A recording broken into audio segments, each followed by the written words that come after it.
Assalamualaikum warahmatullahi wabarakatuh. Nama saya Akbar Maulana dari 11 IPA 2. Saya akan menjelaskan organel-organel yang ada di sel tumbuhan beserta fungsinya. Yang pertama ada membran sel.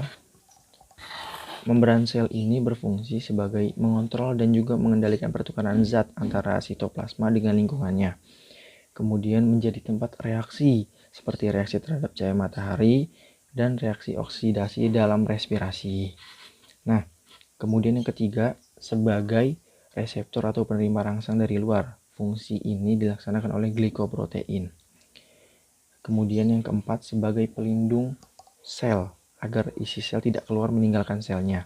Dan yang kelima, berfungsi untuk mengontrol zat-zat yang akan masuk maupun yang akan keluar meninggalkan sitoplasma. Kemudian ada dinding sel.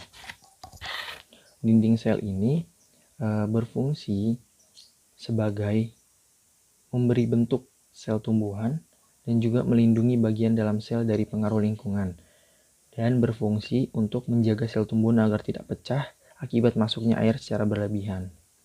Kemudian ada sitoplasma. Sitoplasma ini adalah cairan yang di dalam sel. Dia ini berfungsi sebagai menyokong dan juga memastikan keamanan molekul seluler dan organel-organel yang ada di dalamnya. Kemudian ada nukleus, ini inti dari sel. Inti sel ini berfungsi sebagai mengontrol seluruh kegiatan sel, kemudian pembelahan sel dan juga pembawa informasi genetik.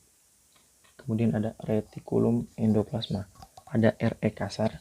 RE kasar ini berfungsi untuk menampung protein yang disintesis ribosom dan membentuk membran retikulum endoplasma. Kemudian ada RE halus. RE halus ini berfungsi untuk produksi protein dan juga steroid dan pemeliharaan membran plasma. Kemudian ada Golgi apparatus atau badan Golgi, berfungsi untuk mengangkut dan mengubah secara kimia materi-materi yang terdapat di dalamnya. Kemudian menghasilkan lendir, lilin-lilin pada tanaman, dan juga sekresi yang bersifat lengket.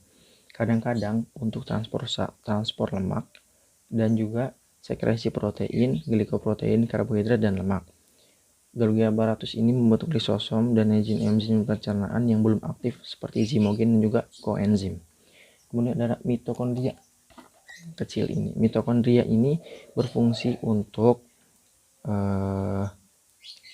respirasi sel, kemudian metabolisme asam lemak, dan juga penghasil energi. Kemudian ada kloroplas. Kloroplas ini khas dari sel tumbuhan, yang dimiliki hanya sel tumbuhan. Kloroplas ini berfungsi sebagai tempat terjadinya fotosintesis. Kemudian ada vakuola.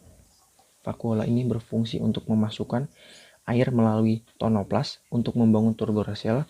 Kemudian adanya pigmen antosianin memberikan kemungkinan warna cerah yang menarik pada bunga, pucuk daun, dan juga buahnya.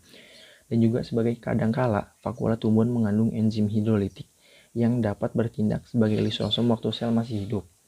Nah, kemudian menjadi tempat penimbunan sisa-sisa metabolisme seperti kristal, kalsium oksalat, alkaloid, tanin, dan juga lateks atau getah. Dan juga dia berfungsi sebagai tempat penyimpanan zat makanan seperti sukrosa, garam mineral, dan inulin terlarut yang sewaktu-waktu dapat digunakan oleh sitoplasma. Kemudian yang terakhir ada ribosom. Dia ini organel yang kecil-kecil ini. Dan ini berfungsi untuk tempat mensintetis protein dari asam amino. Nah, sekian penjelasan dari saya tentang organel-organel di sel tumbuhan beserta fungsinya. Kurang lebihnya mohon maaf. Wassalamualaikum warahmatullahi wabarakatuh.